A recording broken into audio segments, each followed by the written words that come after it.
C'est le HF, merci d'être avec nous, avec notre invité en compagnie de Tarek Mami et de Sofiane Garbaoui. C'est Baptiste Brodard qui est avec nous. Il est sociologue, entre autres, bien sûr, et enseignant du côté de la faculté d'Aix-Marseille. Faculté d'ailleurs qui a été hier... Rachetée par Bolloré. Non, pas du tout, qui a été évacuée suite à une alerte à la bombe, monsieur Brodard. Vous êtes au courant ? Oui, j'ai entendu parler. Bah oui, voilà, hier. Je peux terminer juste la question. Alors, heureusement.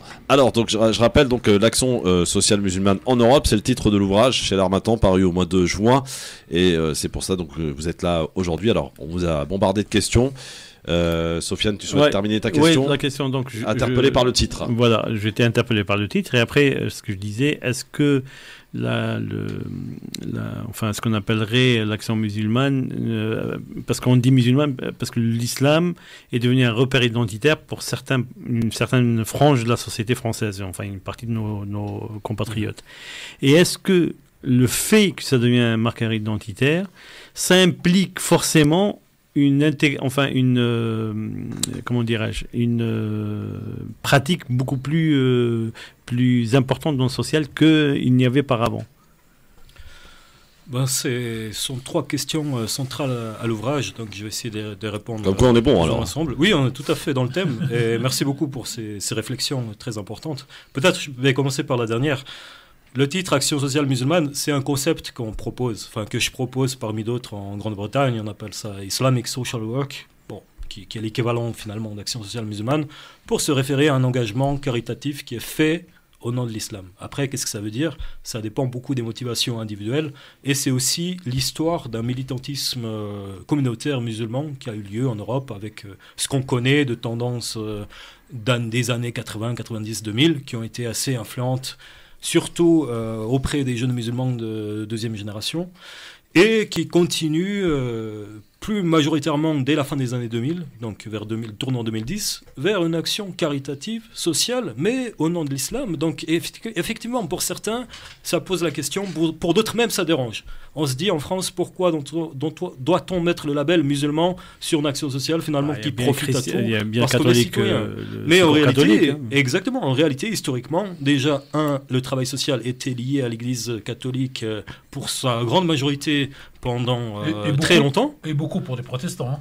Pour les protestants également, bien sûr. L'armée du salut, les gens ne savent pas que c'est protestant. Il y a toujours un lien historique entre religion dans toutes les civilisations et action sociale. Après, avec les évolutions tardives de la laïcité, on a tendance à vouloir séculariser et invisibiliser le religieux, mais force est de constater que beaucoup de jeunes musulmans en France ou ailleurs, ou moins jeunes même, s'identifient à l'islam comme premier référent motivationnel pour agir dans l'altruisme et dans la bienfaisance. Donc on ne peut pas leur enlever ça. C'est, encore une fois, l'ouvrage est une recherche avant tout sociologique.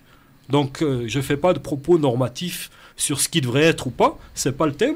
Le thème, c'est vraiment d'étudier la naissance d'un phénomène, et c'est un phénomène qui est complètement relatif à l'identité religieuse musulmane et à la motivation influée par la foi, finalement.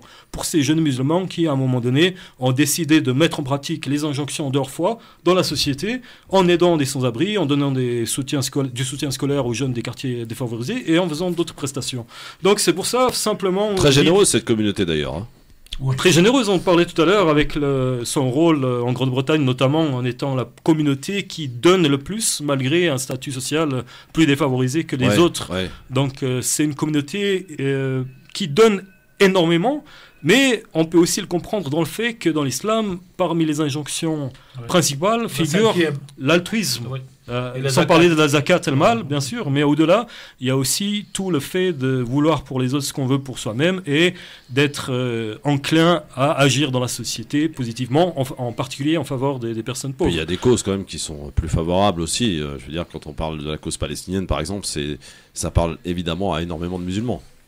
Ouais, tout à fait. Moi, je me permets quand même, ça m'interpelle quand on lit la cause palestinienne, parce qu'il y a des chrétiens en Palestine qui ne sont pas musulmans et qui sont aussi concernés par ce qui se passe. Après, chacun, je pense à paroisse, des musulmans. Oui, mais là, on parle de l'action sociale, c'est-à-dire du fait de s'engager en tant que citoyen français de pratique musulmane.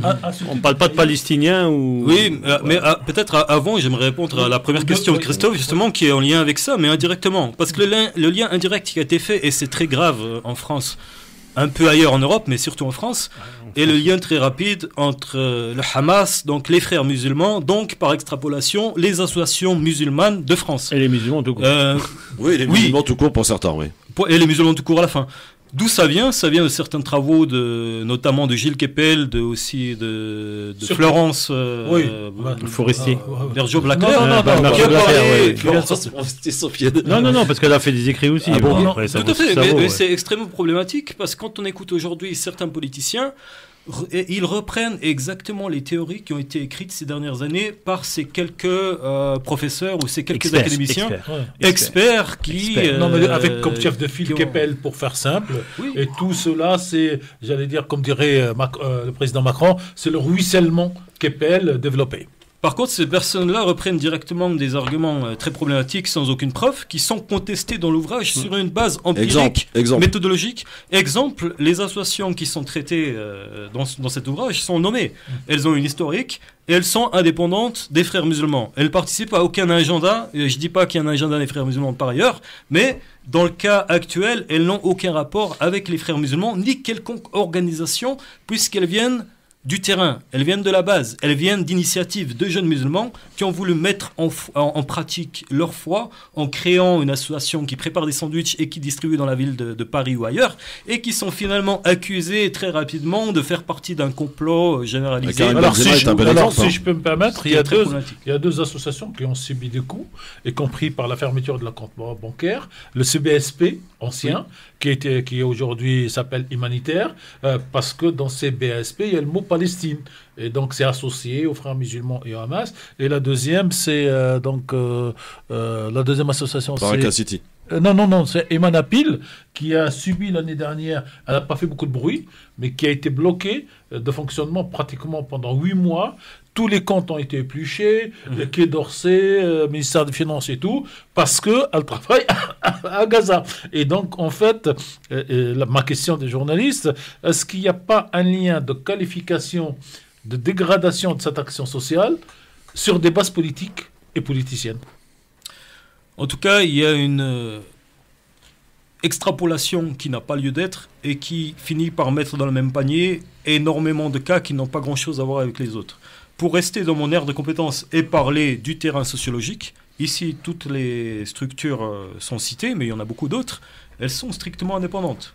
J'en connais certaines. Et c'est une grande majorité des prestataires d'action sociale musulmane, entre guillemets, aujourd'hui en Europe, non seulement en France, mais aussi en Grande-Bretagne.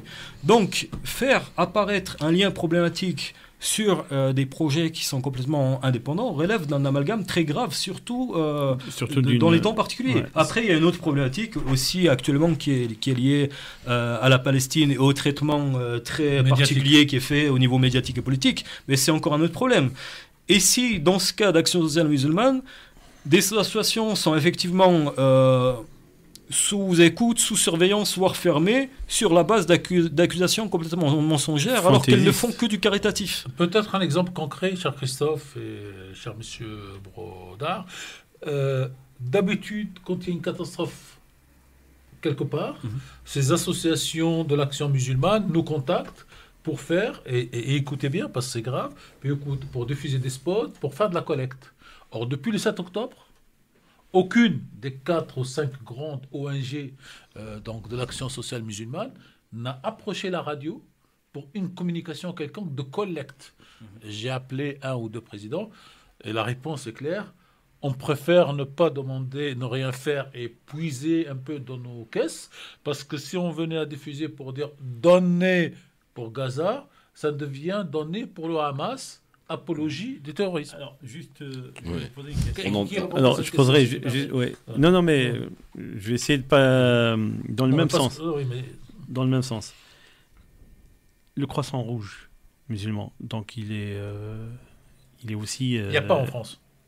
Il existe, le Croissant Rouge. Il intervient, il est financé, y compris par l'Union européenne. Mais il n'y a pas d'antenne en France. Quid par rapport à quoi? Par rapport à la question que posait Tarek, et par rapport à la vision, parce que le croissant rouge, c'est encore autre chose. Donc voilà, comment c'est traité? La question, Tarek, c'est un problème quand on Vous l'avez bien prononcé, hein, c'est bien, bravo Baptiste. Pardon? Vous l'avez bien prononcé avec l'accent et tout. Hein. تتكلم عربية عادي إذا تحب نستمر بالعربية. Oh là là, le grand remplacement a commencé là, voilà. Là, c'est Christophe. Là, si Baptiste s'y met maintenant, on n'a pas fini. Hein. Il est arabisant, peut-être islamiste, donc on va arrêter. On n'est pas sorti du caravansérail. On Ouais, va arrêter c'est ça. l'émission là. Bon, En Baptiste. plus, j'ai commencé ma réponse en disant que c'est un problème franco-français, donc j'ai un peu peur de la suite. Non, mais justement, la suite arrive dans un instant, Baptiste. Comme ça, je vous laisse vous reprendre tranquillement pour terminer cet entretien avec ce livre donc, que vous pouvez acheter aux éditions L'Harmattan. Il est sorti au mois de juin. Une belle étude voilà, de Baptiste Brodard, qui est notre invité. Action sociale musulmane en Europe, c'est le titre de cet ouvrage, qui coûte en moyenne, je crois, une trentaine d'euros, et que vous pouvez vous procurer, bien sûr, pour apprendre plein de choses.